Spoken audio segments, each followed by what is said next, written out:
লখিমপুৰত ভয়ংকৰ ডকাইতি কাণ্ড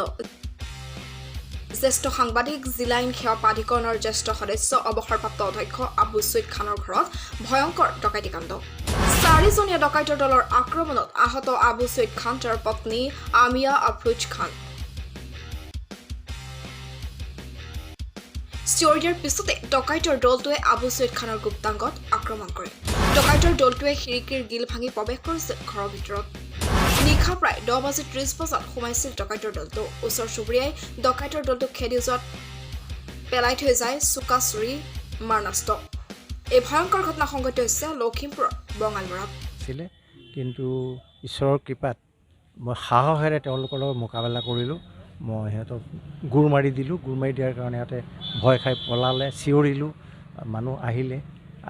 আহোঁতে সিহঁতে পলাইছে বস্তু বাহিনীবিলাক পেলাই থৈ গৈছে সিহঁতে মুখা চুকা পিন্ধি আহিছিলে না মানুহ চিনি পোৱা নাই মানুহ চিনি পোৱা নাই আৰু এইটোতো সাংঘাতিক মই আজি 50 বছৰে সাংবাদিকতা কৰি আছোঁ বহু ঘটনা তেনেকৈ কৰিছোঁ মোৰ নিজৰ ক্ষেত্ৰত এনেকুৱা ঘটনা হোৱাটো একেবাৰে মই মৰ্মাহত হৈছোঁ আৰু এতিয়াও মই কাম কৰি আছোঁ বিভিন্ন ক্ষেত্ৰত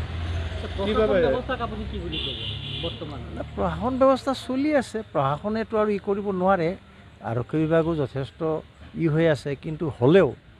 আৰক্ষীকো নতুন নতুন কৌশলেৰে তেওঁলোকে চেলেঞ্জ দি আছে আপোনালোকে দেখি আছে যে ঘটনাটো কেনেকৈ বাঢ়ি গৈছে ডকাইতি দিন দুপৰতে ডকাইতি হৈছে বিশেষকৈ চহৰবিলাকত গাঁওবিলাকত মানুহৰ নিৰাপত্তা নাইকিয়া হৈছে ৰাতি 10টা 10:30 ভিতৰতে ঘটনাটো হৈছে মানুহ দুজনে আছিলে এজন বাহিৰত এজন ভিতৰতে আৰু বাহিৰ যদি আছিলে ক'ৰবাত ইনফৰ্মাৰ মই নাজানো কিবা আপোনাৰ আগতে কিবা কাৰোবাৰ নহয় তেনেকুৱাটো মই ক'ব নোৱাৰোঁ মোৰ আছে মই গম পাই আছোঁ শত্ৰু মই চিনাক্ত কৰিছোঁ সেইখিনি আৰক্ষীক জনাম এতিয়া মই তদন্তৰ খাতিৰত মই প্ৰকাশ নকৰোঁ যিহেতু মই গোচৰটো দিছোঁ সেইখিনি নকওঁ মই আৰু মই আশা ৰাখিছোঁ যে সোনকালে এইটো ধৰা পৰিব কোনো বাহিৰৰ না স্থানীয়ভাৱে হ'ব বাহিৰৰ মানুহ বাহিৰৰ হায়াৰ কৰা মানুহ আছে মুঠতে আপোনাক হত্যা বা আঘাত কৰা এইটো উদ্দেশ্য আছে একো সা সম্পত্তি আপোনাৰ লৈ গৈছে নেকি নাই সা সম্পত্তি মোৰ নাই আৰু কাৰোবাৰ পৰিয়ালৰ কাৰোবাৰ কেনেকুৱা নাই আঘাত চাঘাত কৰা নাই কোনো আঘাত কৰা নাই ৰাতি আহিছে ৰাতি এই 10টাৰ পাছত আহিছে কিমানজন লোক হ'ব নাই দুজনেই মই অনুমান কৰিছোঁ বান্ধি আহিছে মুখা লগাই আহিছে তথাপি আপুনি মই অলপ সাহসেৰে মই কৰিছোঁ মোকাবিলা কৰাৰ কাৰণে মই বাচি আছোঁ আপোনাক কিবা চেষ্টা কৰিছিলে কিহেৰে চেষ্টা কৰিলে দা নহয় আৰ্মছ মানে চুকা কটাৰী কৰিছিলে কিন্তু সিহঁতে সুযোগ নাপালে সুযোগ নোপোৱাৰ কাৰণে মই সিহঁতক আক্ৰমণ কৰিছোঁ কি ভাবিম এতিয়া আমাৰ ইমান দুশ্মনী নাই কাৰো লগত আমিও কাৰো দুশ্মনী কৰা নাই এতিয়া কোনে কি কৰিছে সেইটো আমি ক'ব নোৱাৰিম কোনে হেৰি কৰিছে দুশ্মনীটো কাৰো লগে কাৰো আমি অন্যায় কৰা নাই নহয় আজিলৈকে আপোনাৰতো হতাহতি হৈছে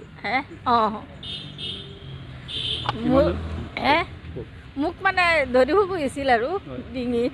তেতিয়া ছাৰে গম পাই গ'ল ছাৰে মানে ধমকি মাৰিলে গুচি গ'ল ছাৰে উঠি গ'ল যে ছাৰে উঠাৰ লগে গুচি গ'ল খেদি গ'ল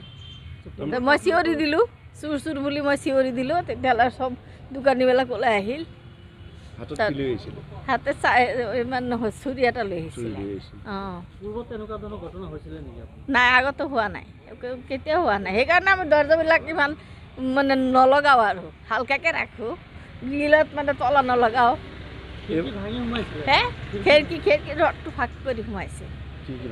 খিৰিকীও নলগাওঁ কেতিয়াবা খিৰিকীৰ হুকো নলগাই এনেই থৈ দিওঁ